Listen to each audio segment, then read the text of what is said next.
Cuando nuestro jefe nos plantea que seamos proactivos, que no estemos preguntando permanentemente qué hacer y qué no hacer.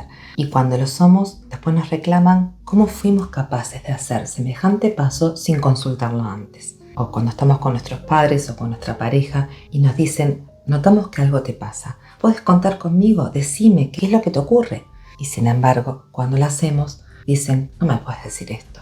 O a un amigo o amiga que se disgusta porque se enteró a destiempo que habías pasado por un momento muy triste, muy feo, y te dice, pero al final, ¿qué somos? ¿Soy tu amigo o amiga? ¿Qué? ¿Por qué no me contás? ¿Por qué no me decís cuando me necesitas? Y sin embargo, cuando levantamos el teléfono y llamamos para decirle, hoy te necesito, resulta que eso nunca es posible.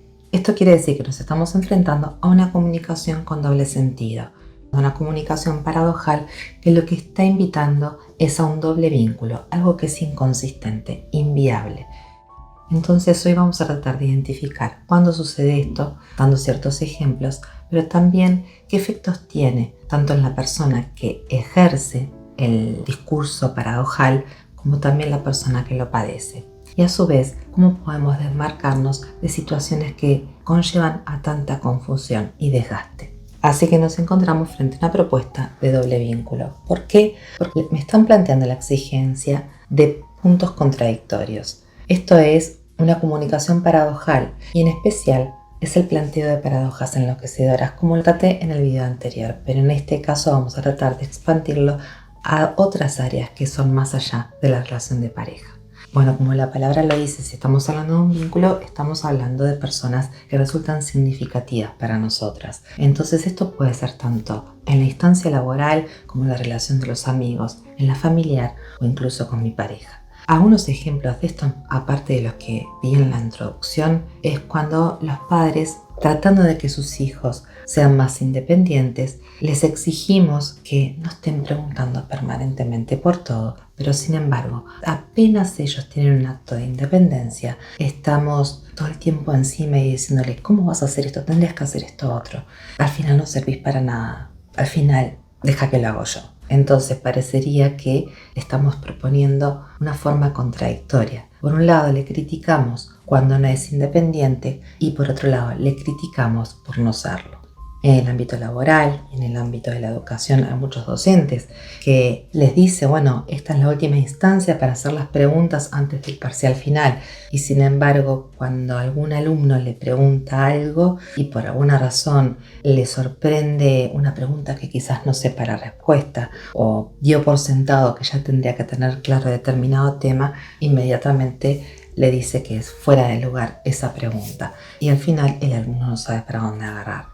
Y si no, directamente vayamos a un plano general. Cuando por un lado exigimos que cuando el otro se equivoca pida disculpas, pero después cuando esta persona pide disculpas le caemos con todo. Viste, yo te dije, tendrías que haber hecho las cosas de otra manera. Y aparece la sensación de que si pido disculpas estoy en el horno porque me van a atacar con todo. Estamos estableciendo también un doble vínculo. Por un lado, reconoce cuando te equivocas y discúlpate. Y por otro lado, cuando te disculpes y reconozcas que te equivocaste, voy a aprovechar a ensañarme contigo.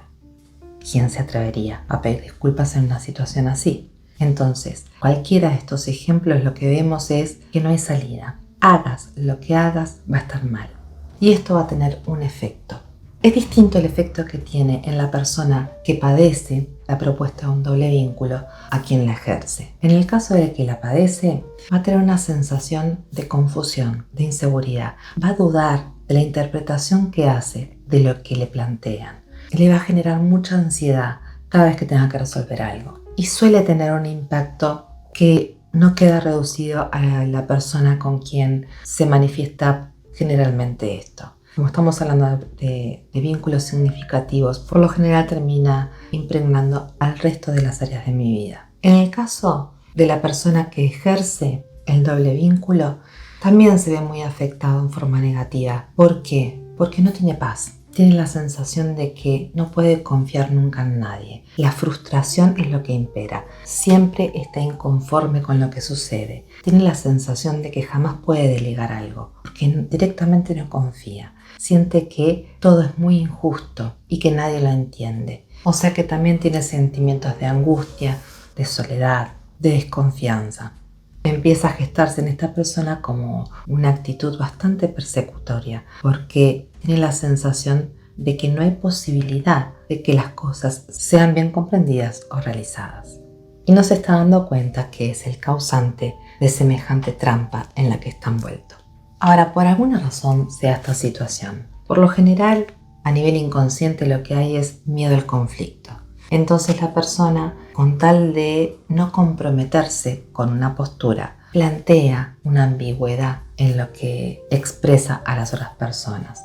Otras veces es que directamente no quiere sentirse responsable de las consecuencias de sus propios planteos. Y esto tiene que ver con la propia inseguridad y la ansiedad que le genera equivocarse. Entonces son rehenes de liberarse de responsabilidades y por miedo a sentirse culpable echan culpa a los demás. Por otro lado tenemos las personas que no inconscientemente, sino que lo que hacen es manipular. Entonces generan confusión no para protegerse de nada, sino para poder gobernar a esa persona. No son los más frecuentes estos casos, pero por lo general tendemos a creer que lo hace a propósito el otro.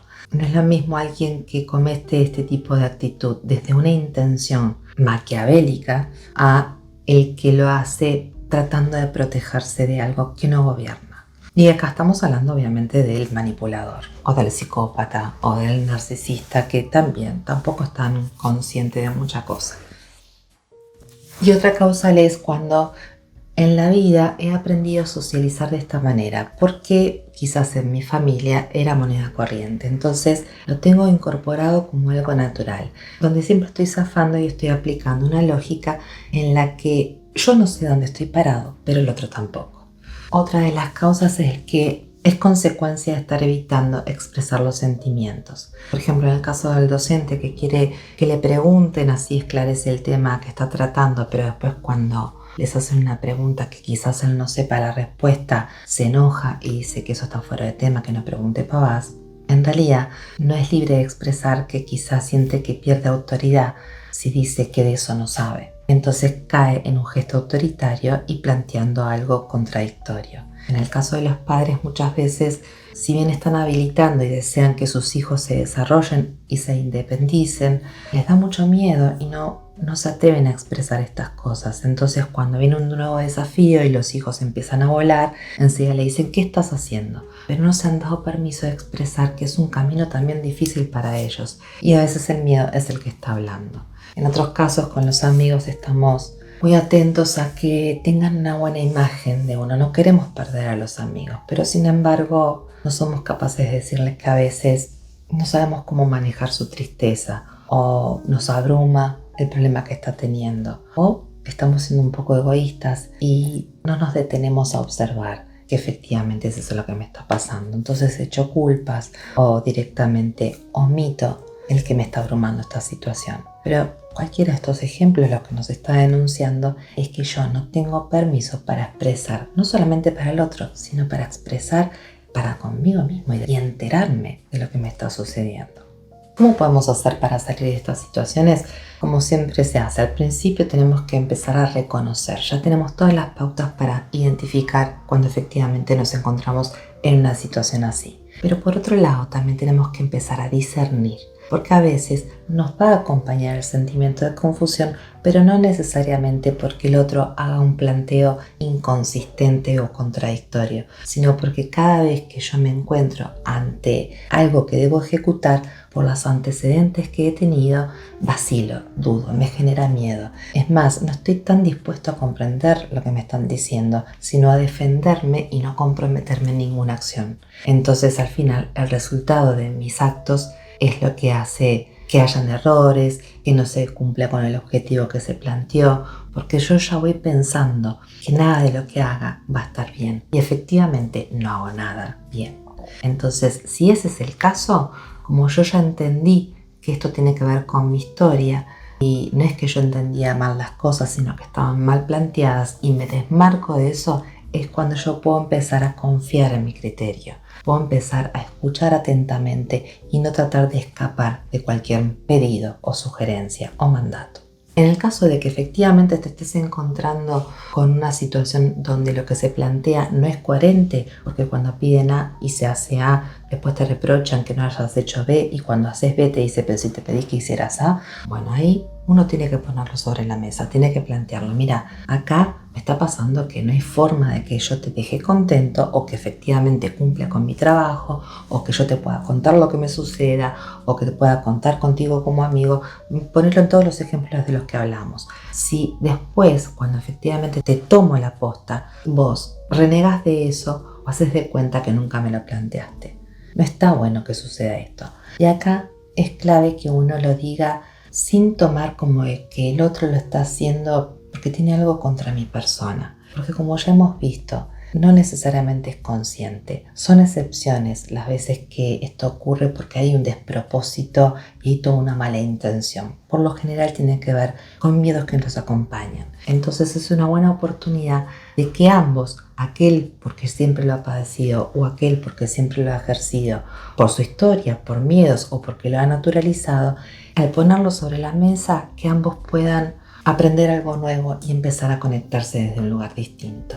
Así que tenemos que estar invitando a la reflexión, a poner en palabras eso que está sucediendo, a denunciarlo, pero no de una manera que ataque, que sea punitiva, sino que invite a que la guardia se baje y que podamos entendernos. Por otro lado, para que no nos sintamos frustrados al santo botón, entender que la perfección no existe. Este es un proceso.